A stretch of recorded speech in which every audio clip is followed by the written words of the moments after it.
जय सियाराम।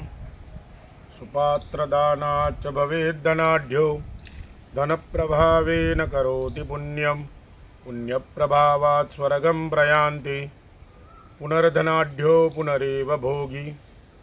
આવતીકાલે શ્રાવણ માસનો છેલ્લો દિવસ શનિવાર અને અમાસનો દિવસ છે। ખૂબ પવિત્ર મંગલ યોગ બન્યો છે।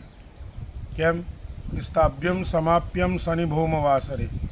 કોઈપણ કાર્યનો આરંભ શનિવાર અને મંગળવારે થતો હોય, એ પૂર્ણ શનિવાર કે મંગળવાર આવતો હોય તો એ દિવસને બહુ મંગલમય કીધો છે।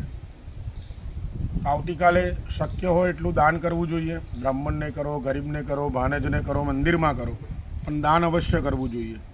દાન કરવાથી તમને સ્વર્ગની અંદર પ્રાપ્તિ થશે। ત્યાર પછી ધનાઢ્ય ઘરમાં જન્મ મળશે અને ધન તમને ઉપભોગ કરવાનો અવસર મળશે। એટલા માટે આ જીવનમાં જો પૈસા મળ્યા હોય તો દાન કરવું જોઈએ અને પોતાના જીવનને ધન્ય બનાવવું જોઈએ। લક્ષ્મી એક એવી વસ્તુ છે, કેટલા હાથમાં ફરીને આવી, કઈ રીતે આવી એ આપણને ખબર નથી। એ બધી જ લક્ષ્મી પવિત્ર હોય એવું માનવું નહીં। તો દાનાત દ્રવ્ય શુદ્ધિ, દાન કરવાથી જ દ્રવ્યની શુદ્ધિ થાય છે।